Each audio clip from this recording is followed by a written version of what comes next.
Quando Jesus abriu o coração dele para os seus amigos, os discípulos, e falou: a minha alma está angustiada até a morte, me ajudem orando comigo.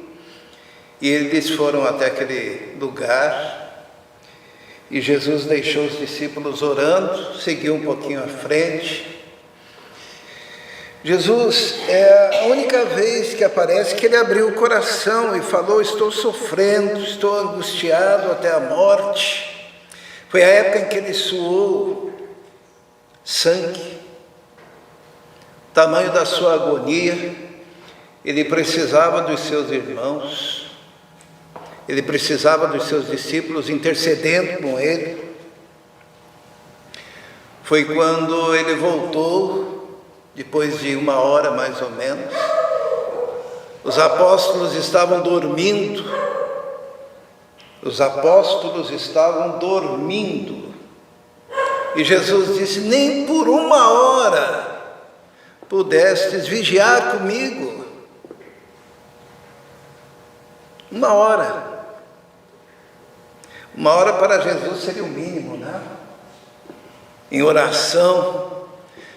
E Jesus então, ele retornou para orar, deixou ali os discípulos, e ele voltou uma segunda vez, e eles estavam dormindo. Repetiu-se isso mais uma vez. Ele voltou para orar, deixou os discípulos, e quando ele retornou, eles estavam dormindo. Às vezes eu vejo aí muitos irmãos quase dormindo, né? Talvez muito trabalho, talvez muito cansaço.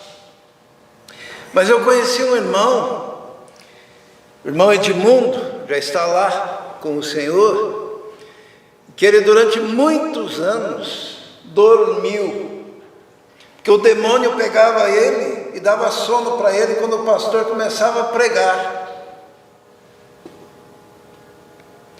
Os irmãos não imaginem que não exista um mundo espiritual muito mais real do que o mundo palpável que nós vemos aqui. Até que um dia o Senhor o sacudiu naquele culto. Eu creio que a Bia deve lembrar, né? E foi a primeira vez em anos que o Edmundo conseguiu ouvir uma pregação. Foi quando ele se converteu. E ele era membro da igreja. Era membro da igreja. Porque o apóstolo Paulo, ele fala assim, né? Levanta tu, que dormes, e Cristo te iluminará. Nós estamos em uma batalha espiritual. Nós estamos numa guerra espiritual. E precisamos pedir ao Senhor, por nós mesmos, pelos nossos irmãos, que não acordaram ainda, para o tempo que nós estamos vivendo.